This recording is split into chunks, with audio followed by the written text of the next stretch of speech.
വാഷിംഗ്ടണിൽ ട്രംപിനെ ചുട്ടുകൊല്ലാൻ ഇറാനി ചാവേറുകൾ. അമേരിക്കൻ സൈന്യം ഉടൻ ഇറാൻ വിടണം, ഇല്ലെങ്കിൽ ട്രംപിനെ കൊല്ലും. ഇറാൻ്റെ അന്ത്യശാസനം വന്നിരിക്കുന്നു.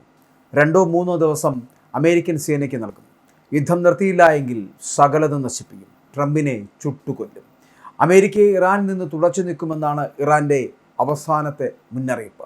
ഒരതിർത്തികളും ഇറാന് തടസ്സമാവില്ല എന്നുകൂടി IRGC വ്യക്തമാക്കുകയാണ്. ഇറാൻ്റെ അന്ത്യശാസനം ഗൾഫ് മേഖലയിൽ വീണ്ടും അതീവമായിട്ടുള്ള സംഘർഷാവസ്ഥയിലേക്ക് എത്തിയിരിക്കുന്നു. ഇറാനിലെ ജനവാസ കേന്ദ്രങ്ങളിലും അടിസ്ഥാന സൗകര്യങ്ങളിലും അമേരിക്കൻ ആക്രമണം രൂക്ഷമായതോടെ അമേരിക്കയ്ക്ക് ഇറാൻ്റെ അന്ത്യശാസനം എത്തിയിരിക്കുന്നു. 2-3 ദിവസത്തിനുള്ളിൽ യുദ്ധം അവസാനിപ്പിക്കണമെന്നും അല്ലാത്ത പക്ഷം സമ്പൂർണ്ണമായിട്ടുള്ള നശീകരണത്തിലുള്ള തിരിച്ചടി നേരിടേണ്ടി വരുമെന്നും ഇസ്ലാമിക് റവല്യൂഷണറി ഗാർഡ് കോർപ്സ് പ്രഖ്യാപിച്ചിരിക്കുന്നു. ഇതിന് പിന്നാലെ ഹോർമൂസ് കടലിടുക്കിൽ തായ്ലൻഡ് കപ്പലിന് നേരെ ഇറാൻ ആക്രമണം നടത്തിയ ദൃശ്യങ്ങളടക്കം പുറത്തു വരികയും ചെയ്തിരിക്കുന്നു. തുടർച്ചയായിട്ടുള്ള 6-ാം ദിവസവും അമേരിക്കൻ സൈന്യം ഇറാനിൽ ശക്തമായിട്ടുള്ള വ്യോമാക്രമണമാണ് നടത്തിയത്. തന്ത്രപ്രധാനമായിട്ടുള്ള പാലങ്ങളും റെയിൽവേ ജംഗ്ഷനുകളും തകർത്ത അമേരിക്ക ഇറാൻ്റെ ഊർജ്ജ വൈദ്യുതി മേഖലകളെയും ലക്ഷ്യമിടുന്നു. ഈ ആക്രമണങ്ങളിൽ 8 സിവിലിയന്മാർ കൊല്ലപ്പെടുകയും 20 പേർക്ക് പരിക്കേൽക്കുകയും ചെയ്തു. ഇതിന് മറുപടിയായിട്ട് ഖത്തർ, കുവൈറ്റ്, ബഹ്റൈൻ എന്നിവിടങ്ങളിൽ അമേരിക്കൻ താവളങ്ങൾക്കും സിറിയയിലെ സ്പെഷ്യൽ ഓപ്പറേഷൻസ് കമാൻഡ് സെൻറ്ററിന് നേരെ ഇറാൻ മിസൈൽ ഡ്രോൺ ആക്രമണങ്ങൾ നടത്തി തരിപ്പണമാക്കി. അവിടെ ഇറാൻ ഊർജ്ജ മേഖലയിൽ ആക്രമണം തുടർന്നാൽ ചെങ്കടലിലെ എണ്ണക്കപ്പൽ പാതകൾ പൂർണ്ണമായിട്ട് തടയാൻ ഹൂത്തി വിമതർക്ക് ഇറാൻ നിർദ്ദേശം നൽകുകയും ചെയ്തു. യൂറോപ്പിൽ നിന്ന് കൂടുതൽ അമേരിക്കൻ പോർ വിമാനങ്ങൾ മിഡിൽ ഈസ്റ്റിലേക്ക് എത്തിക്കൊണ്ടിരിക്കുന്നു. എന്തു വില കൊടുത്തും അമേരിക്കയെ ഇറാനിൽ നിന്ന് തുളച്ചു നിൽക്കുമെന്ന് പ്രഖ്യാപിച്ച IRGC അതിർത്തികൾ തങ്ങൾക്ക് തടസ്സമല്ല എന്നുള്ള മുന്നറിയിപ്പ് നൽകുകയാണ്. ഇനി വരുന്ന നിമിഷങ്ങളിൽ ആകാശത്ത് വെച്ച് തന്നെ ഈ പോർ വിമാനങ്ങളെ കത്തിച്ചു കളയുക എന്നൊരു ലക്ഷ്യത്തോടു കൂടിയുള്ള ഇറാൻ്റെ ഡ്രോണുകൾ പറന്നുയരും.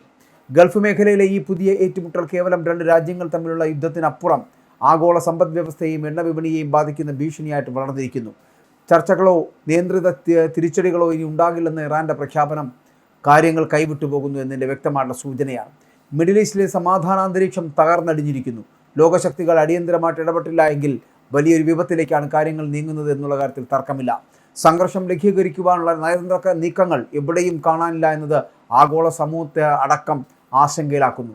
ഇങ്ങനെ യുദ്ധത്തിന് ഒരു പരിസമാപ്തി ഉണ്ടാകുന്നില്ല എന്നുള്ളത് ആശങ്കാജനകമാണ്.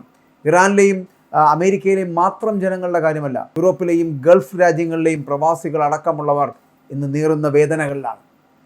ഇത്തരത്തിലുള്ള പ്രതിസന്ധികൾ മറികടക്കേണ്ടതുണ്ട്. പക്ഷെ അപ്പോഴും വാഷിംഗ്ടണിൽ നിന്ന് വരുന്ന വാർത്തകൾ ഒരിക്കലും അവിശ്വസനീയമാവുന്ന വാർത്തകളാണ്. ട്രംപിൻ്റെ ചിന്തകൾ ഇറാനെ വീണ്ടും തകർക്കുക എന്നൊരു ലക്ഷ്യത്തിലേക്ക് എത്തപ്പെടുമ്പോൾ തിരിച്ചടി വളരെ ആസൂത്രിതമായി നൽകുവാൻ ഇറാനികൾ രംഗത്തെത്തുന്നു. വാഷിംഗ്ടണിൽ ട്രംപിനെ ചുട്ടുകൊല്ലാൻ തയ്യാറെടുക്കുന്ന ഇറാനി ചാവേറുകൾ നമുക്ക് കാണേണ്ടി വരുന്നു.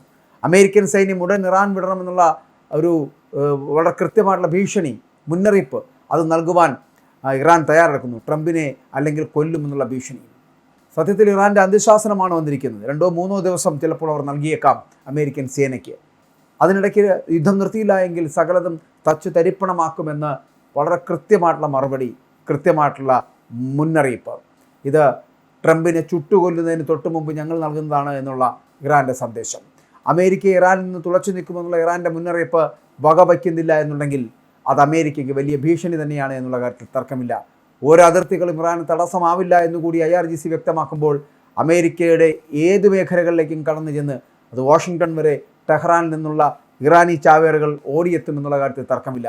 അതിനവർ ലക്ഷ്യമിടുന്നത് ഈ ട്രംപിനെ മാത്രമാണ്. ട്രംപിനെ വധിക്കുക എന്നത് മാത്രമാണ് അവരുടെ ലക്ഷ്യവും.